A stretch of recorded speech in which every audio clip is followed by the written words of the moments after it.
Assalamualaikum teman-teman, kembali lagi di channel Heru MK. Kali ini kita akan mereaction video para pengamat politik teman-teman. Sebelumnya ramai dibicarakan kabinet Gemoy. Aduh, Gemoynya kenapa nih teman-teman? Oke, nggak usah banyak basa-basi, kita langsung saja ke videonya teman-teman. Kabinet gemoy, tapi istilah Mas Dedo kita ada apa? Kabinet yang fokus. Ya saya kira begini, kita ini baru punya menteri yang relatif jumlahnya lebih banyak dari 2 periode sebelumnya. Dibandingkan dengan SBY dan Jokowi tentu ini adalah postur yang sebenarnya jauh lebih besar. Kalaupun toh agak mau ditarik ke belakang tentu waktu zamannya Soekarno itu lebih dari 120. Ini kan eksperimen politik. Nah per hari ini sebenarnya kita itu tak perlu lagi berdebat apakah ini posturnya gemuk atau posturnya kurus.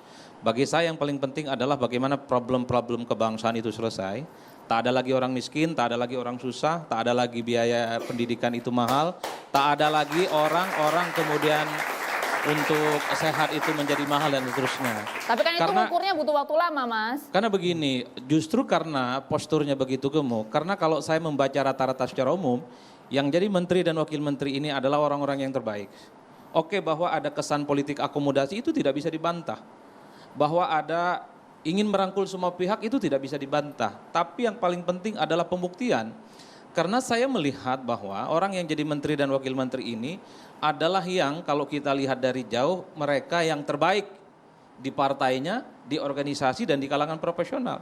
Kalau kita cek satu persatu yang jadi menteri, mereka itu adalah ketua umum partai, wakil ketua umum partai, sekjen partai dan seterusnya.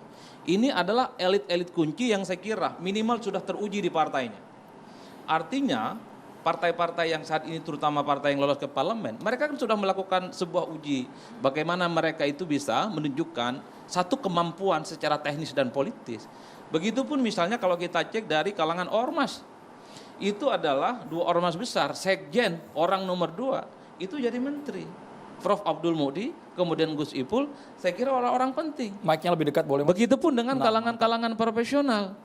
Kita bisa cek semuanya adalah orang yang terbaik. Yang ingin saya katakan adalah ketika koalisinya besar, ketika orang-orang terbaik di partai, di profesional, organisasi itu adalah yang terbaik yang didelegasikan untuk mengakselerasi semua visi misi dan janji Prabowo dan Gibran, maka untuk 4 tahun, 5 tahun ke depan tak ada lagi orang susah, tak ada lagi orang miskin, tak ada lagi persoalan-persoalan kebangsaan.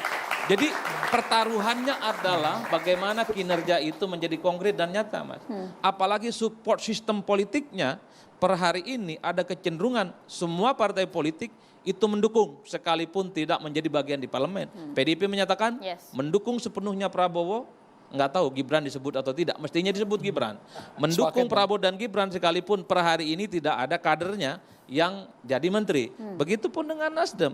Saya kira sebagai sebuah support politik ke depan, semua kebijakan politik Prabowo dan Gibran tidak akan ada resistensi, tidak akan ada penolakan, tidak akan ada orang yang kemudian protes. Oleh karena itu di tengah begitu banyak instrumen dan kekuatan politik berkumpul diakumulasi oleh Prabowo, maka saatnya lah ke depan tak ada lagi cerita bahwa persoalan-persoalan yang kemudian belakangan ini sering kita dengar itu tidak ada lagi terjadi di kita.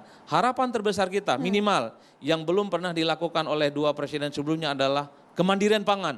Penting, Mas. Ini tentu untuk mensuplai bagaimana makan bergizi gratis itu bisa tuntas dan setuntas-tuntasnya. Kalau makan gizi gratis ini bisa berjalan dengan efektif, bisa bekerja dengan cepat. Saya termasuk yang meyakini akan terjadi siklus ekonomi yang bergerak di tingkat lokal. Bisa bayangkan ada 30-40 ribu titik makan gizi gratis di seluruh Indonesia. Setiap satu titik dapur itu butuh 5.000 orang atau sampai 20.000 orang. Itu kan secara tidak langsung kebutuhan dan gerak ekonomi kita itu akan mantap dan terorganisir dengan baik. Ini secara teori, ini keinginannya. Oleh karena itu ketika kita punya menteri, wakil menteri, dukungan politik yang berlimpah, disitulah saya ingin mengatakan. Jadi ke depan tak ada cerita menteri ini tidak bisa mewujudkan semua keinginan Prabowo dan Gibran. Kalau tidak sanggup, saatnya untuk diganti. Saya kira banyak orang baik di negara ini bisa bekerja cepat, bisa mewujudkan semua misi. Saya kira di situ aja, Bang, perdebatannya. Ya, itulah teman-teman komentar dari Mas Adit Prayitno. Ya, menurut penilaian saya sih beliau netral, teman-teman. Menjadi pengamat politik. Netral kenapa? Karena beliau memuji kabinet, bukan kabinet sih, janji-janji atau gagasannya dari Prabowo ini karena baik untuk negara. Karena saya juga memuji gagasannya Prabowo saat ini dengan lugas, beliau ingin keras menghilangkan korupsi, apalagi ingin menjadi lumbung pangan tuh. Nah, tetapi di satu sisi beliau juga mengkritik teman-teman. Nah, di satu sisi dia mengkritik teman-teman di kabinetnya Prabowo ini gimana caranya menjadi konkret dan nyata. Dalam arti nyata itu mewujudkan visi dan misinya Pak Prabowo tersebut, teman-teman. Dan di akhir pembicaraan juga beliau berkomentar, ya yang nggak bisa kerja ganti. Nah, itu salah satu kritikan beliau juga. Nah, itu bisa dibilang netral, teman-teman. Oke, kita lihat video dari Bapak Refli Harun yang infonya sih beliau malah pesimis beliau. Oke, kita langsung lihat videonya, teman-teman. Statement dari Bapak Refli Harun.